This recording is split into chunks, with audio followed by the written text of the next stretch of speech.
Szóval, üdvözlünk mindenkit ebben a mai részletes elemzésben, a mi kis, mélyfúrásunkban. Ma egy olyan átfogó szakmai anyagot fogunk kicsomagolni, ami, szerintem mindannyiunkat érinthet, még ha nem is tudunk róla. Így van. És ez a terület nem más, mint a válságmenedzsment és a krízis kommunikáció láthatatlan gépezete. Képzeld el a következőt, jó? Ülsz bent a munkahelyeden, nyugodtan iszod a reggeli kávédat, pörgeted a híreket. Minden teljesen normálisnak tűnik. Egy átlagos kedreggel, ugye? Pontosan, egy sima kedd. Aztán hirtelen, bum, megszólal egy telefon. Majd még egy. Záporozni kezdenek az e-mailek, a belső csaten csak úgy villognak a felkiáltó jelekkel teli üzenetek. És a kollégák elkezdenek zaklatottan rohangálni a folyosón. Aha, teljesen bepánikolnak, és hirtelen az egész szervezet, amiről te eddig azt hitted, hogy egy tökéletesen jól olajozott gépezet, kártyavárként kezd irogni. Szó szerint összeomlik a szemük láttára. Na, ez az a pillanat, amikor egy sima, mondjuk úgy rossz nap átcsap egy teljes, mindent felemésztő krízisbe. És mi ma pontosan a színfalak mögé fogunk benézni. Arra keresünk a választ a forrásanyagunk alapján, hogy miként építenek fel a szervezetek egy ilyen kommunikációs védőpajzsot. A másodperc töredéke alatt. Igen, ráadásul akkor, amikor látszólag minden lángokban áll. Szóval rendben, csomagoljuk ezt ki. Mi is a válság valójában? Az első és legfontosabb lépés, amikor beüt a baj, hogy felismerjük, hogy mi is történik valójában, mert a lángokat meg kell fékezni, mielőtt mindent porig égetnek. De, és az egy nagy de, nem minden üzemzavar jelent azonnal válságot. Szóval van egy határvonal. Nagyon is éles határvonal, ez ott húzódik, amikor egy esemény már nem pusztán a napi rutint akasztja meg, hanem alapvetően veszélyezteti a szervezet működését, a stabilitását, vagy ő a legérzékenyebb pontját. A hírnevét. Pontosan a hírnevét. Egy válság az ritkán csak egy fizikai probléma, sokkal inkább egy azonnali, hatalmas kommunikációs vákum. És ha ezt a vákumot nem a szervezet tölti ki azonnal, akkor megteszi a pánik, a pletyka, meg a káosz. Tehát, ha jól értem, magát a válságot nem feltétlenül az indítja el, hogy mondjuk leállt a szerverpark, vagy megszakadt az ellátási lánc? Nem, önmagában nem. Hanem az, hogy a cég elveszíti az irányítást a narratíva felett, ugye? Így van, kikerül a kezükből az irányítás. De várjunk csak, mert ahogy ráguttam ezen a témán meg ezen az anyagon, találtam egy nagyon érdekes fogalmi különbséget. Sokan ugye szinonimaként használják a válság és a krízis szavakat. Aha, pedig a szakmában ez két külön dolog. Na pont ez az. Mert rájöttem, hogy a krízis valójában a válság egy nagyon specifikus, kritikus pontja. Az a pillanat, amikor az események, amikor még formálhatók. Tehát van egy ablakunk, egy nagyon szűk kis időablak, amikor a beavatkozással még ténylegesen csökkenthetők a károk. Olyan ez, mint egy tűzvész. A tűz maga a probléma, de a krízis az a pillanat, amikor el kell döntened, hogyan kiáltod el magad, hogy tűz van. Zseniális hasonlat, és hogy hogyan vezeted ki az embereket, ugye anélkül, hogy agyontaposnák egymást. Az orvosi vonalon is van erre egy szakkifejezés, a sürgősségi ellátásban ezt úgy hívják, hogy az aranyóra.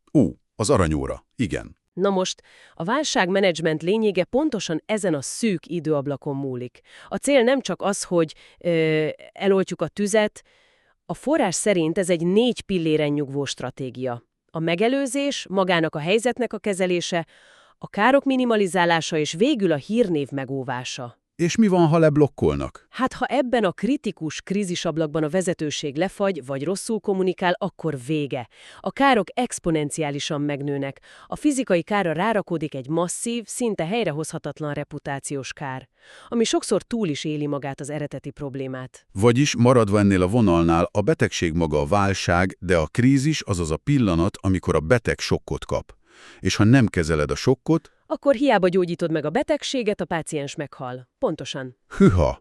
De tudod, van itt egy dolog, ami engem mindig is zavart a PR-rel kapcsolatban, és itt muszáj egy kicsit belekötnöm ebbe az egészbe. Na, hallgatom, jöhet. Szóval azt mondjuk meg, az anyag is azt mondja, hogy a válságmenedzsment az erősen PR-orientált, és hogy a legfőbb célok között ott van a, idézem, negatív kép csökkentése, meg a percepció kezelése. Így van, az érzékelés kezelése. Várjunk csak, nem arról van szó véletlenül, hogy miközben a háttérben minden konkrétan összeomlik, a PR-osztály csak rúzsozza a malacot. Hogy csak elfedik a bajt. Igen, hogy megpróbálják elhitetni a külvilággal meg velünk, hogy minden rendben van, ahelyett, hogy a valódi, kézzelfogható problémát oldanák meg. Értem, mire gondolsz. És ha a PR-t pusztán egy ilyen felszínes kirakatrendezésnek tekintjük, akkor teljesen jogos a felvetésed. Mert sokszor annak tűnik, ugye? Gesítő tud lenni, igen. Ugye? Ez egy technikai válság, mérnöki feladat.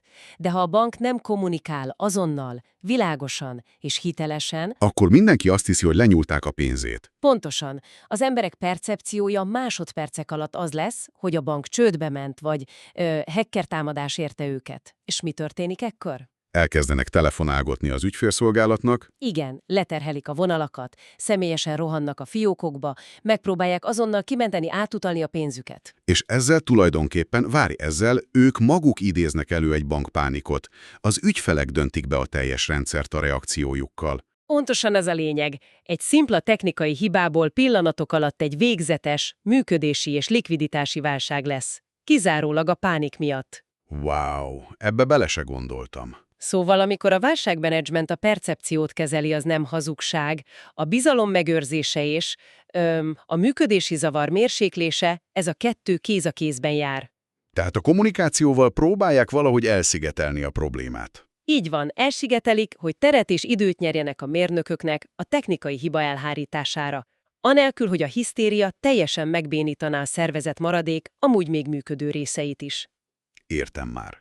Szóval a kommunikáció tulajdonképpen a védőpajz, ami alatt a szerelők dolgozhatnak az aknában. Tökéletes analógia, igen. Jó, de hogyan építjük fel ezt a pajzst a gyakorlatban, amikor épp mindenki kiabál? Mert hát nyilván nem lehet csak úgy kiállni a mikrofon elé és mondani valamit a vakvilágba. Nagyon nem. Ennek kell, hogy legyen valami logikus láncolata, egy bevetési terve. És van is. A forrásanyag nagyon pontosan leírja, az egész egy rendkívül gyors, de nagyon szisztematikus folyamattal kezdődik, ez pedig a helyzetelemzés és a monitorozás. Aha, szóval először adatot gyűjtünk. Igen. Képzelj el egy tengeralattjárót, ami ott navigál a vaksötétben egy aknamézőn. Mi az egyetlen esélye a túlélésre? Hát a szonár, gondolom. A szonár. A válságkezelésben az információgyűjtés pont ez a szonár. Nem állhatsz kinyilatkozni, amíg nem küldtél ki jeleket, és nem hallgattad meg a visszaverődő infókat. Hogy mi történt pontosan, ki hibázott, mekkora a kár egyáltalán. Belső és külső információk kellenek. Igen, mindkettő, mielőtt egyáltalán kinyitnád a szád. Mert ha belegondolunk, ha rossz információt mondasz be elsőre, mondjuk kiállsz és bemondod, hogy nyugi, nincs adatszivárgás, és rá 2 órára kiderül, hogy a félügyfélkör jelszava kint van a neten, Akkor vége. A hitelességednek ott helyben annyi. igen, azt sosem mosod le magadról. De tegyük fel, hogy megvan az infó, tudjuk miég, hogyan tovább. Mert gondolom nagyon nem mindegy, hogy kinek mit mondunk. Nem hát. Mert ha a saját életemből indulok ki, amikor mondjuk legutóbb leállt az itthoni netszolgáltatásom, engem, mint ügyfelet abszolút nem érdekelt, hogy melyik szerverük olvadt le valahol egy központban. Én csak egyet akartam tudni, hogy mikor tudok újra dolgozni. És pontosan itt jön be a célközönségek hajszálpontos meghatározása egy krízisben a különböző érintett csoportoknak teljesen más az információs éhségük. Teljesen másra fókuszálnak. Így van. A sajtó a felelősöket akarja, meg a botránysztorit. A beszállító partnerek meg azt akarják tudni, hogy vajon ki lesznek-e fizetve a számláik. A munkavállaló meg retteg, hogy holnap lesz-e hova bemennie dolgozni. Te, mint ügyfél pedig, ahogy mondtad, a szolgáltatást követeled. Szóval, ha a cég kiad egyetlen gigantikus, bonyolult, ilyen jogászok által megírt közleményt, és elvárja, hogy ebből mindenki szépen kihámozza a magának fontos részt, Hát az katasztrófa. Az senkinek sem lesz jó. minden egyes célcsoportnak dedikált és kifejezetten az ő félelmeikre reagáló üzenetet kell megfogalmazni. Jó, de várj, én itt látok egy hatalmas csapdát. Mire gondolsz? Ha én az ügyfélnek azt mondom egy e-mailben, hogy minden a legnagyobb rendben, 10 percen belül megoldjuk. A belső dolgozóknak meg kiküldök egy levelet, hogy készüljetek a legrosszabbra, hetekig tartó leállások lesznek. És ez a 2 üzenet valahogy találkozik, mondjuk egy oknyomozó sajtócikkban. Igen, ez reális veszély. Ebből óriási botrány lesz. Hogy oldják fel ezt a bődületes ellentmondást? Erre való az integrált kommunikáció elve. Az ugyanis, hogy másra helyezzük a hangsúlyt a különböző csoportoknál, az nem jelenti azt, hogy ellent mondhatunk önmagunknak. Szóval nem hazudhatunk? Nem. Az alapvető tényeknek, a kulcsüzeneteknek kristálytisztának, őszintének és teljesen következetesnek kell lenniük minden platformon. Csak a csomagolás más. Igen, a tálalás meg a részletesség mélysége az, ami változik, és ezt a következetességet a csatornák tudatos használatával érik el. Vagyis nagyon nem mindegy, hogy hol szólalunk meg, mert maga a csatorna is egy üzenet. Így van. Ha például egy gyors tűzoltás kell, mert mondjuk elindult egy durva pletyka a neten, hogy kigyulladt a gyár, akkor a közösségi média a legjobb eszköz. Facebook, Twitter. Igen. Gyors, közvetlen, azonnal le tudsz vele állítani egy fals narratívát. Viszont ha hivatalos, jogilag teljesen támadhatatlan álláspontot kell közölnöd a hatóságokkal, meg a komoly gazdasági sajtóval, Oda nem írhatsz egy Facebook posztot. nem, oda egy alaposan megfogalmazott sajtóközlemény kell. Mindkét csatorna másra való, teljesen más a tempójuk, de az alapüzenetüknek rezonálnia kell egymással. És ahhoz, hogy ez az egész zenekar ne játsszó hamisan, hát kell valaki, aki a pálcát fogja, nem? A szóvivő. Képzeljük el a helyzetet, amikor a cégvezető posztol valamit a LinkedInre, a PR-os megoszt egy képet a Facebookon, a műszaki igazgató meg lent a folyosón nyilatkozik egy arra járó újságírónak. Kész káosz. Káosz. Olyan, mint a zenekarban a hegedűs Mozartot próbálna játszani, a dobos meg eközben heavy metalt verne. Igen. Borzalmas. Az egyetlen, kijelölt, hiteles szóvivő a mi karmesterünk. Ő az, aki garantálja, hogy a cégnek tényleg egyetlen, tiszta hangja legyen ebben az óriási zajban. Pontosan. És ha ez a karmester elveszti az irányítást, akkor a cég hitelessége pillanatok alatt semmivé foszlik. Gondolj csak bele, ha a híradóban az ügyvezető azt mondja, hogy minden stabil, de közben az értékesítési osztály kétségbeesett e-maileket küldözget a partnereknek a csúszásokról. Akkor a partnerek kinek fognak hinni? Soha nem a hivatalos szóvivőnek, a saját kapcsolattartójuknak hisznek. És ha nincs hitelesség, odavész a bizalom, ami, ahogy mondtuk, az egyetlen dolog, ami megmenthet a teljes összeomlástól. Hú, ez eddig nagyon durva. De ez mind arról szólt, amit a külvilág lát, amit leadnak a híradóban, amit az ügyfél elolvas. Engem viszont sokkal, de sokkal jobban érdekel az, ami a zárt ajtók mögött történik. A gépházban. Igen. Mert a legcsillogóbb, legtökéletesebben megírt PR stratégia is azonnal elbukik, ha belül rohad a gépezet. És itt rátérünk a belső kommunikációra. Mert az anyagban van egy gondolat, ami, hát egészen dermesztő. Melyikre gondolsz pontosan? Arra, hogy, idézem, minden munkavállaló a szervezet kommunikációjának része. Minden egyes ember. És ezt olyan sokan elfelejtik. Sőt, a legtöbb cég ott rontja el az egészet, hogy a krízis kellős közepén teljesen megfeledkezik a saját embereiről, és elkezdenek csak kizárólag kifelé kommunikálni. Pedig a modern világban minden munkavállaló zsebében ott lapul egy komplett mikromédia birodalom, az okostelefonja. Így van. Ha a vezetőség nem tájékoztatja a dolgozókat azonnal arról, hogy mi a helyzet, és mi a hivatalos álláspont, akkor a dolgozók megijednek. És mit csinál a megijedett ember? Megkezd kombinálni. Megosztja a félelmeit, a félinformációkat, ráír a barátjára a Messengeren, kiposztol egy homályos, mondjuk panaszkodó mondatot a Facebookra, Vagy elmondja a szarki kávézóban a szomszéd asztalnál ülőnek, hogy úristen, nálunk óriási gáz van a cégnél. és bum, már is megvan a belső szivárgás. És ez ezerszer hitelesebbnek fog tűnni a sajtó számára, mint bármilyen fényesre csiszolt hivatalos PR közlemény. Ez az a belső, az igazi hang. Pontosan. Ha a belső kommunikáció nincs rendben, ha a dolgozókat nem fegyverzik fel a megfelelő tudással és válaszokkal, ők maguk fogják teljesen tudtukon kívül lerombolni a céget. Lenyűgöző. De te jó ég, belegondolva mekkora logisztika ezt az egészet összefogni. Kell egy monitorozás, kellenek a külső és belső üzenetek, ezerféle csatornán egyensúlyozni. Ki a fene bírja ezt ésszel egy krízis közepén? Hát egyedül senki. Senki sem egyedül csinálja. Ezért a rendszer igazi szíve a válságstáb. Ez az a híres zárt tárgyaló, ahol a sorsdöntő lépések születnek. És tudod, mi a legizgalmasabb ebben? Ennek a stábnak a belső dinamikája. Mert itt nem csak bólogató menedzserek ülnek egymással szemben, ugye? Nagyon nem. Egy profi válságstábban ott kell lennie a cégvezetésnek, egy kommunikációs szakembernek, és, ami nagyon fontos, egy jogásznak. És az ő folyamatos érdekellentétük az, ami igazán megformálja a stratégiát. Na, játsszunk el ezzel egy kicsit, jó? Mert ezt imádom. Képzeljünk el mondjuk egy fintech céget, ahol épp kiderült, hogy feltörték a belső rendszert, és a legérzékenyebb ügyféladatok kerültek veszélybe. Ott ülünk bent a válságstábban, izzadunk a zakóban, mit mond a jogász, és mit mond a PR-os. Mert hát ha a jogász kérdezem, szerintem az első reakciója az, hogy azonnal bezárja az ajtót, és konkrétan lenyeli a kulcsot. Abszolút így van. A jogász egyetlen feladata, hogy védjem a céget a milliárdos perektől és a hatósági bírságoktól.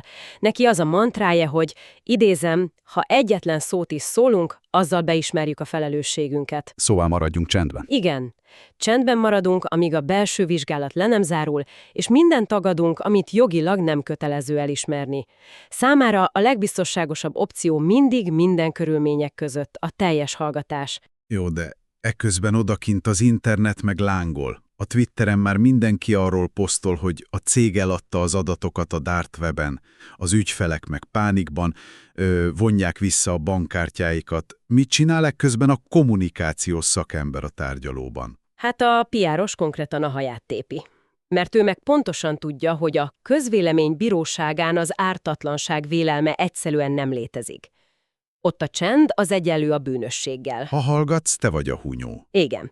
Ha te nem formálod a narratívát, majd megteszik helyetted a dühös ügyfelek, vagy ami még rosszabb, a konkurencia.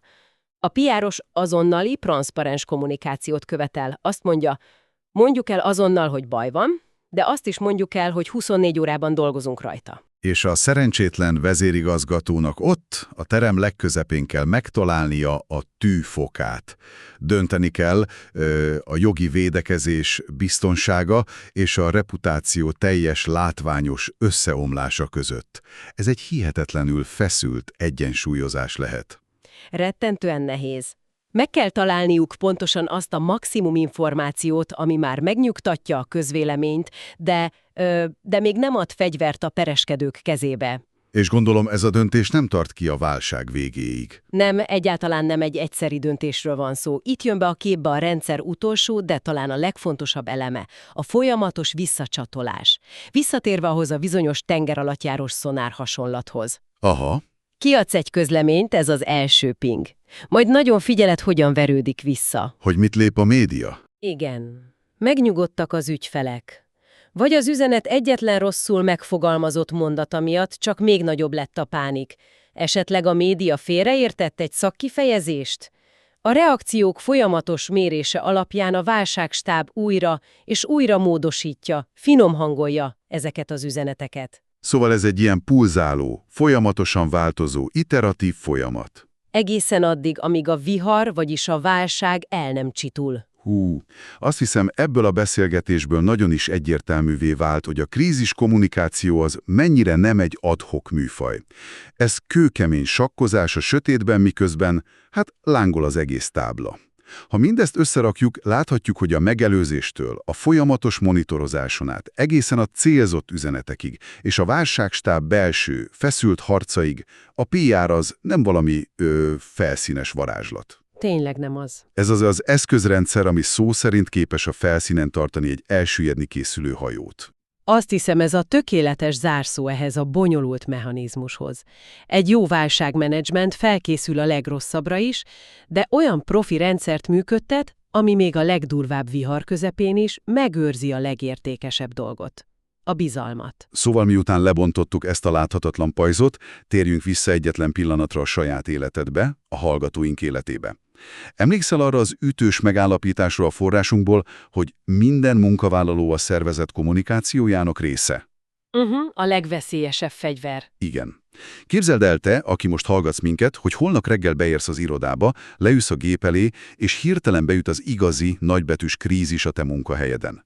Leáll a központi rendszer, valami óriási botrány tör ki, vagy ne adj Isten, váratlanul megjelenik a hatóság az ajtóban. Vajon a te céged vezetése, felkészítettéd el arra a pillanatra? Tudod egyáltalán, mit kell tenned? Tisztában vagy azzal, hogy mit szabad mondanod a kétségbe esett ügyféleknek, akik hívogatnak. Vagy ami még fontosabb, tudod, hogy mit posztolhatsz a saját privát felületeiden. Vagy a legjobb szándékod ellenére is te lennél az, aki gyanúttalanul elejt egy mondatot a sarki kávézóban a barátjának, amiből aztán másnap címlapsztori lesz. Egy jól felépített, modern szervezetben ezekre a kérdésekre a válasz már jóval azelőtt adott, mielőtt akár az első sziréna is megszólalna. Szóval érdemes ezen elgondolkodni. Holnap, amikor bekapcsolod a gépedet, figyeld meg egy picit a saját munkahelyedet ebből az új perspektívából. Nagyon köszönjük, hogy velünk tartottatok ebben a mélyfúrásban. Sziasztok! Sziasztok!